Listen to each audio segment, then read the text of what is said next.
book that one-on-one meeting, because that's going to really accelerate the depth of that relationship, and ultimately the ability to secure any business from that relationship.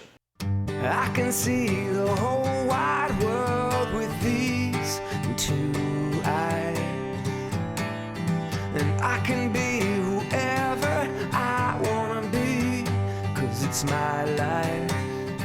Hi, thanks for joining us for another episode of Ask Spurrell CPA. Today, as the Edmonton business coach, we're talking about how business networking alone won't work. So again, as the Edmonton business coach, we're talking about how business networking alone won't work.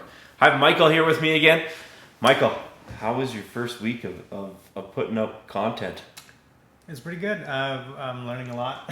Yeah, you getting a lot of words down? Mm-hmm. For the Google bots. Okay, so the quote that we have here today, it's a Michael Gerber quote, author of our favorite E-Myth. And he says, people who are exceptionally good in business aren't so because of what they know, but because of their insatiable need to know more. And the statistic that we have here, 50% of all Canadian businesses will go out of business in the first 5 years.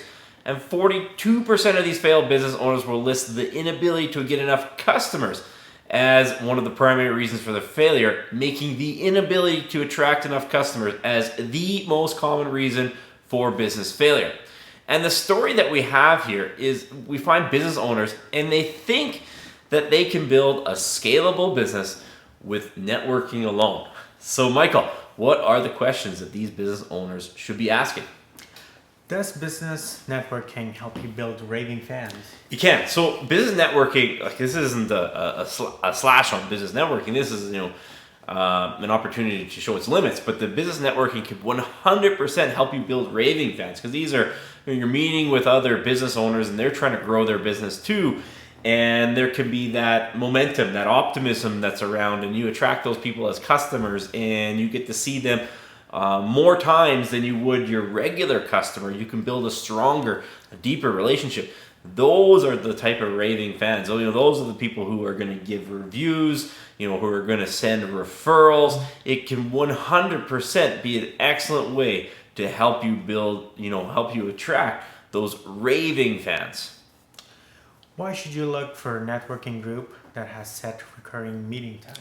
So I think there's a lot of times for set recurring meeting times, and I believe set recurring meeting times for almost anything in life is probably a good thing. But let's walk through it on a business networking event. If you have one that has set recurring meeting times, that means you're not going to be wasting a whole bunch of time going back and forth and trying to book a new time each and every week or month or quarter or whenever it is that these people are going to meet.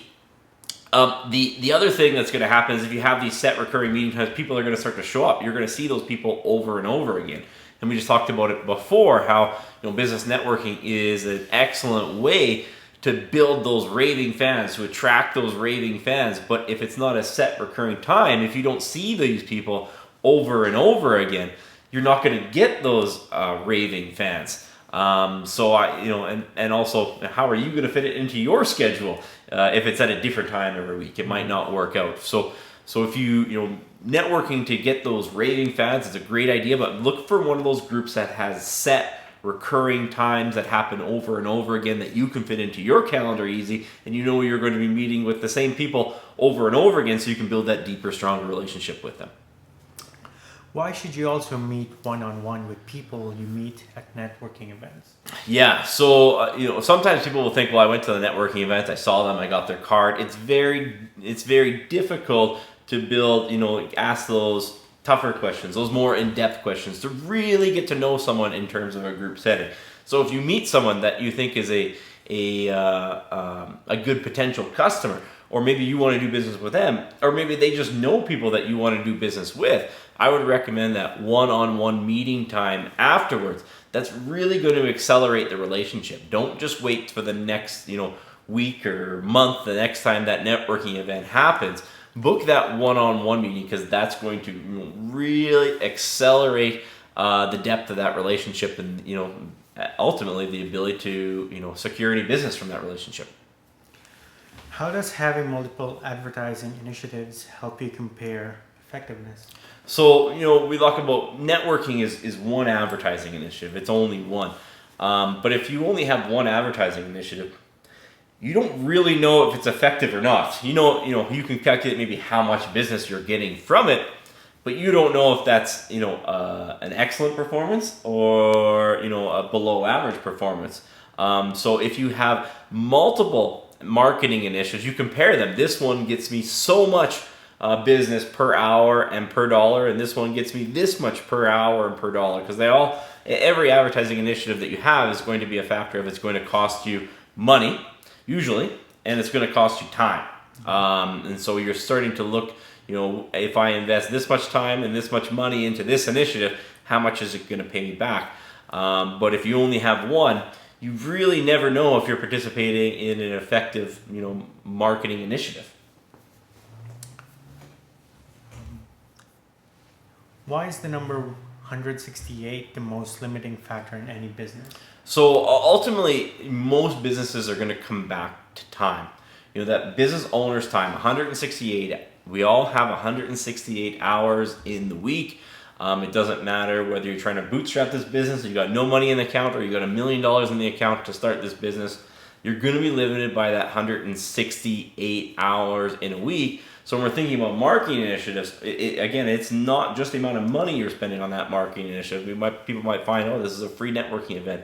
The ROI is infinity, because if I generate anything, it didn't cost me anything. Well, no, it costs you time. It costs you valuable time out of your calendar that you could be used for something else. So 168 hours is always the most limiting factor.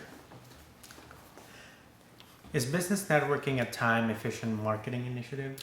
In terms of other marketing initiative, a lot of times it'll be less time efficient than a lot of other marketing initiatives. Now, let's compare it to launching an ad. If you want to launch a Google ad, it's going to take you some time to launch that Google ad and get the copy just the way you want it, and pick out all the keywords that you want to target, then post, get the account going, set it up online, log in, monitor the ad. That takes time too, but not as much time as marketing. You go to a marketing event and there's 20, 50, 100 people in the room, but that's going to take you an hour, 2 hours, 3 hours of your time, whereas opposed you could launch an ad and it might take you an hour a month to monitor the account, and optimize the account, but you could be reaching tens of thousands of people. Now, mind you, you're going to have to put some more money behind that to reach those numbers.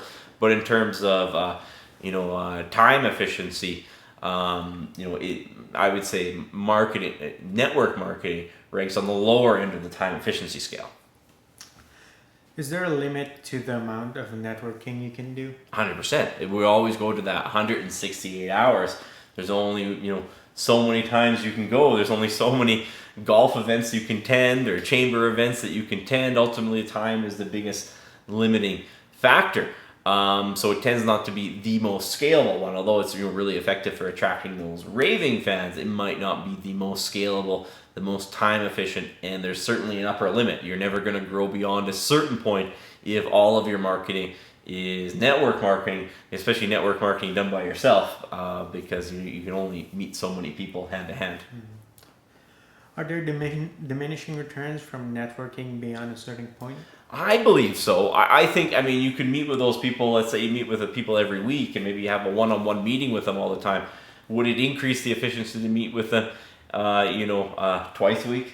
You want to have a one-on-one meeting with them once a year, the people in your networking group. Would it increase the efficiency if you met with them 10 times a year, 20 times a year? I believe there's a diminishing law of return from that.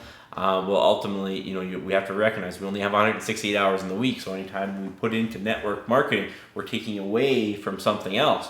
So I think networking to a point, it's really good to help you build those raving fans. But in my view, you have to find where that point is, because after that point in any business, it'll be different for different businesses, but it has a diminishing law of returns. Is running paid ads generally more scalable than networking? It is, yeah. So if you find a paid ad that works and the numbers behind that paid ad works, so for every dollar you put into it, you're getting enough back in return that you can generate a profit margin to cover that ad.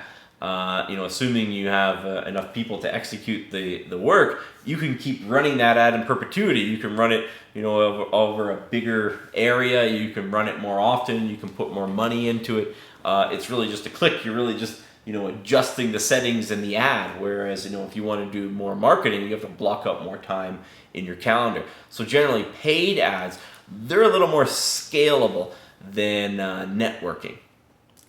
Will other marketing initiatives like paid ads help convert networking leads? Yeah, and here's a part that this is lost on people a lot of times. They say, well, I can network referrals alone. Well, the problem is, if you want to network a referral, let's go back to, we always talk about Google reviews. 88% of all customers will look at Google reviews before they decide to purchase from you or not. So if you get a referral or a lead from network marketing, but you have no Google reviews, you're less likely to convert that networking review, because 88% of even those networking leads, they will check you out on Google, as well as, let's look at the ads. A lot of people are going to have to, see about you or hear about your offering on an average of, the average they say is 4.3 times. So let's say someone comes and does a one-on-one meeting with you, or you meet them at an event and they check out your website. If I have a retargeting ad, it's going to retarget that person over and over and over again. Now they're not just seeing me every time I show up at the networking event. They're seeing me every time they open their internet browser, and you just get that top of mind awareness too, and it helps you stand out from the crowd, and it helps you actually execute on those leads that are coming from network marketing initiatives. So even if you believe in network marketing, it's almost more reasons that you should have other marketing initiatives. So A, you have those other marketing initiatives to know which one is the most efficient, and B, a lot of times it's not just any one of those initiatives that converts a customer.